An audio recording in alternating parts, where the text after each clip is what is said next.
Hello, I'm Michael Copeland, and this is the a16z podcast.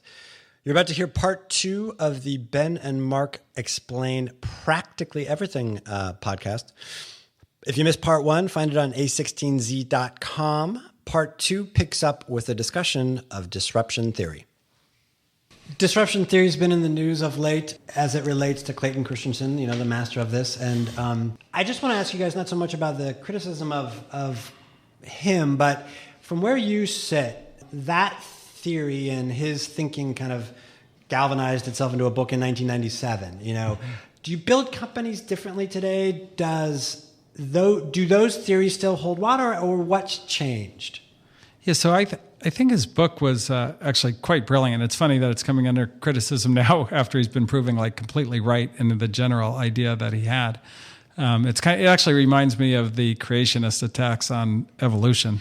Where yes, it's like intellectualism at its worst, right? It's like, oh, here's something wrong with Darwin's original theory. Right. And it's like, okay, now we've based all of biology on it. We've made tremendous progress. How about that?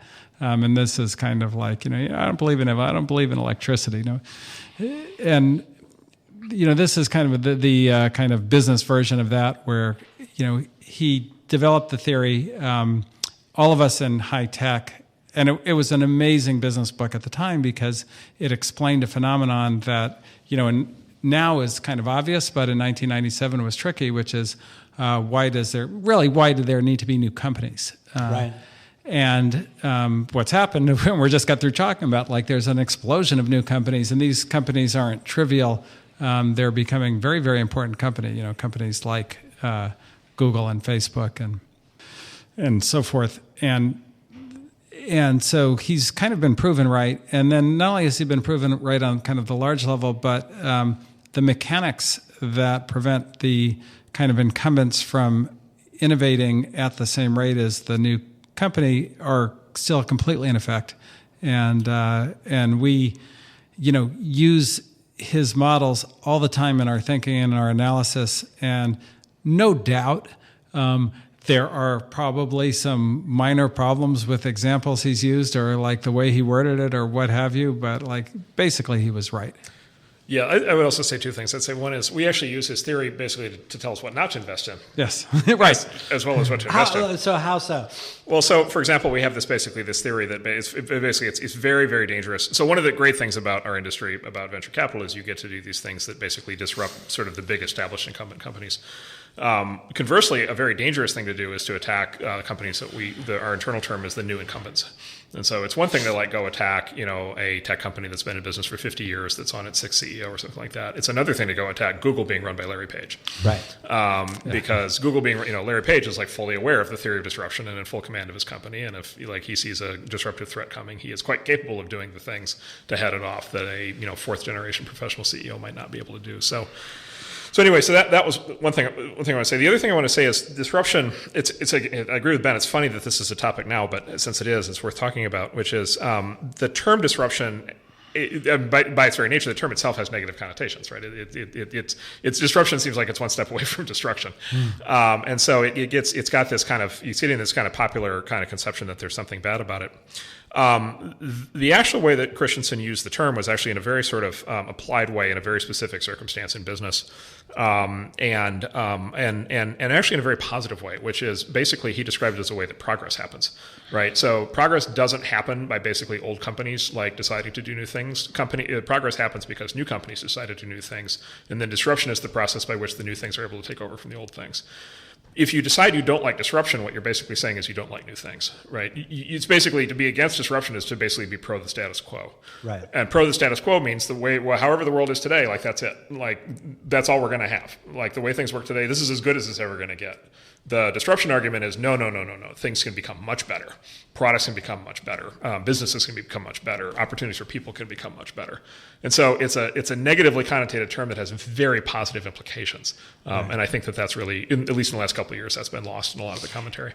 You mentioned Google, and one of the things that we've seen, through the technology industry's history is that it's very, very hard to disrupt yourself and kind of make a transition from one thing to another. IBM, maybe the only company that's done it. Google, they're trying everything, and Facebook is trying everything. And do these companies somehow change the rules, or is it the same rules applying and, disruption theory catches up with them in 50 years maybe? So I think I think we kind of have to break that back apart and go back to what Marc said. I think that people often think of big companies can't innovate, little companies can, but the real truth is new companies can innovate, and companies that are so old that the original inventors are gone have a lot of trouble doing it. And so if you go back to HP or IBM or any of these companies, when Thomas Watson was running the company, when Dave Packard was running the company, they didn't have any trouble doing new things. And they did a phenomenal, HP in particular did like a crazy number of new things, just amazing, and in retrospect, really phenomenal. And if Mark Zuckerberg's running the company or Larry Page is running the company, that's not an old company, that's a new company. And as innovators, we believe, and this gets back to why we don't attack them, because they'll attack right back and very effectively. They're going to be able to do new things. And like sometimes that will mean bringing in new talent through acquisition or new technologies through acquisition. But they're going to be able to think about the problem through a lens that is not the business they're in. And that's this is the amazing thing that Clayton Christensen laid out, was that, if you're an old company run by professional managers, you're really good at studying and optimizing the business you're in. Right. And so if there's a new business that comes along that is inconsistent with that, you get stuck. But if you're Mark Zuckerberg, who created a business from nothing, then you have a very different view of the world. And it's not like, okay, how do I optimize the business that I'm in? It's like, well, how do I get another business that's like Facebook? That's more the way you think about it. The other thing is the fact that Christensen was able to articulate this in a theory that's so clear and put in the book is I think that the best professional CEOs in the tech industry today now understand this in a way that maybe their predecessors 10 or 20 years ago didn't understand it. Right. So I'll give you two examples of people I work with. John Donahoe at eBay, when mobile came along, sort of classical professional CEOs, when mobile comes along, would look at it and say, well, I've got this great business on the web. If I move to mobile, it may or may not work as well. And so maybe I don't want to try to make the move. Maybe I want to stay on the web and reinforce the web and not take the risk of, quote, disrupting myself by making the jump to mobile. But since John understands disruption theory, and it's been articulated and explained in a way that makes sense, he was able to be based on a phenomenally successful job. He went full throttle into mobile, and they made the jump, and they've done very well. Meg Whitman doing the same thing with this. One example is this Project Moonshot, which is these cartridge-based servers at HP, right? At HP, that are a direct attack on the existing blade server business. And the blade server business at HP is a very, very big and profitable business. And HP is basically self-disrupting with this new kind of cartridge-based server. And so again, and when you have the discussion, in an HP board meeting and you have the discussion, you're like, okay, why are we taking the risk of damaging this big existing profitable business by doing this new thing? The answer is because it's the right thing to do according to disruption theory. Right. It is there is a logical framework. And again, think about what's happening, which is something new is happening. Progress is happening, right? This is now the reason and the motivation and the explanation and the justification to be able to make progress. So it's an incredibly powerful, positive thing. Let's get to entrepreneurs and entrepreneurship. You guys founded the firm in part, I've been told, because you wished you'd been told or helped in certain ways.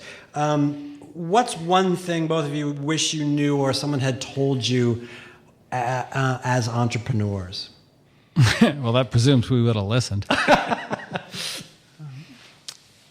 There's just so much that we did not know going through it the first time. And, one of the great things about the entrepreneurial experience is it's just an amazing learning curve about everything from, markets to organizational structures to compensation to everything.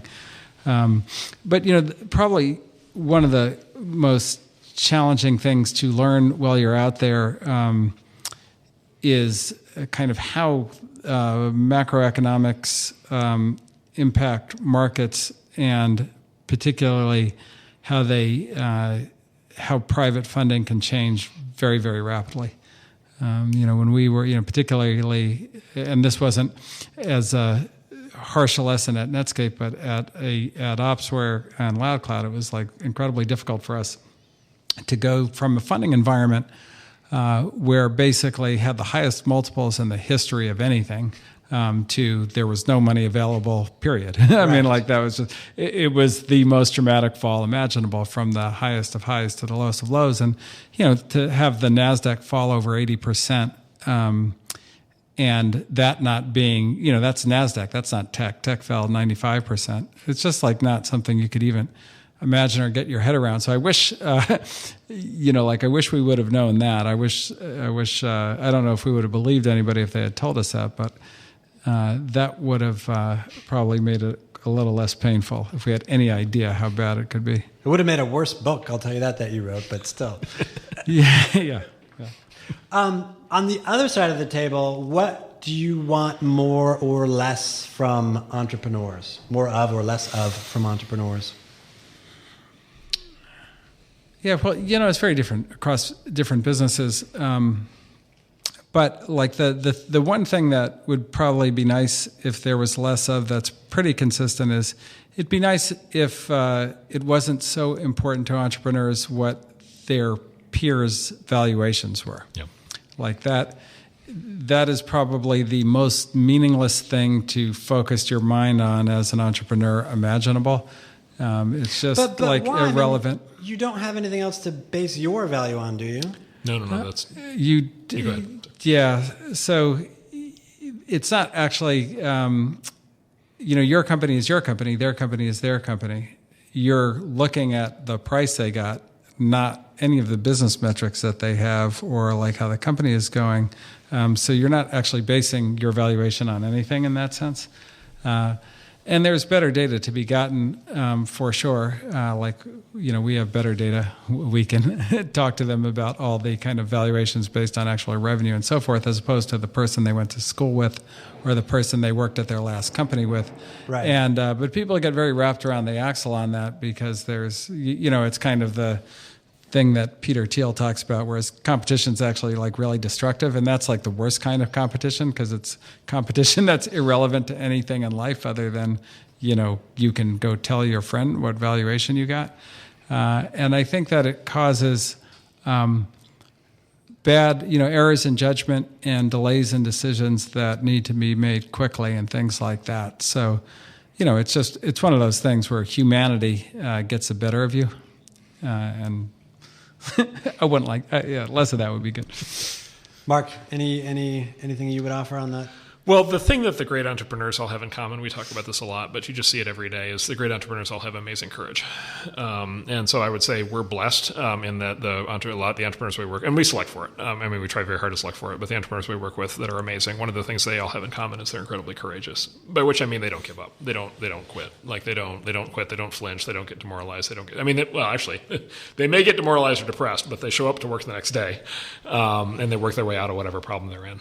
And they just keep pounding and pounding and pounding and pounding. And I think there's a little bit too much in the Valley right now of the pivot and the lean startup and the everything's an experiment and minimum viable product and failure is good and kind of all these excuses to be able to give up when things aren't going well.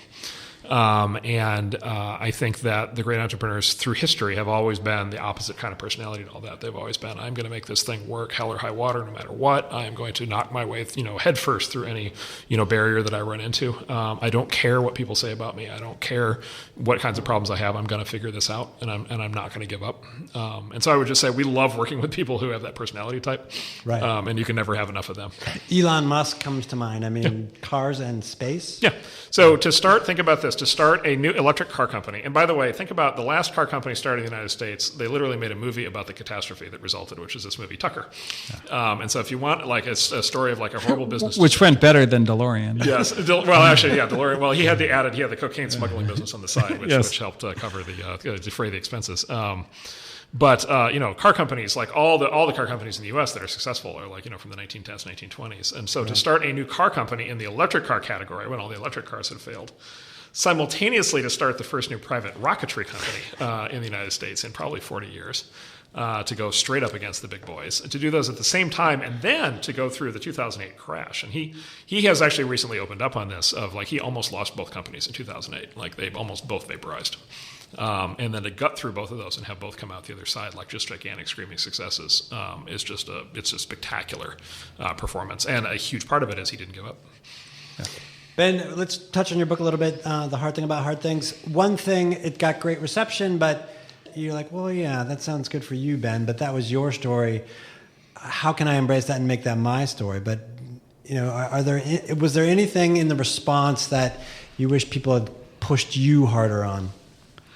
Well, the things that people pushed me on actually annoyed me, so it's hard to say that I wish about that. I mean, I think that, to your point, though, it was my story, and the reason for that, I mean, there's a really specific reason for that, which is building these companies tends to be very dynamic and very situational. And so a very frustrating thing about management advice in general, and particularly, both in books and then things that you often get from board members or kind of pattern matchers, as it were, is that they're giving you advice and it's based on something.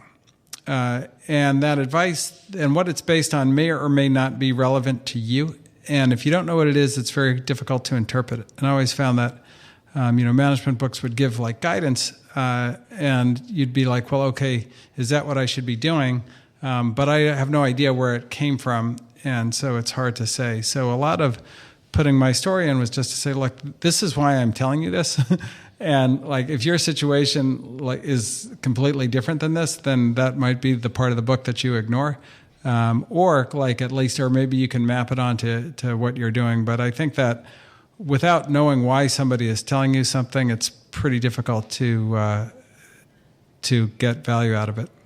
And on the topic of the entrepreneurial journey, we have to go see a pitch.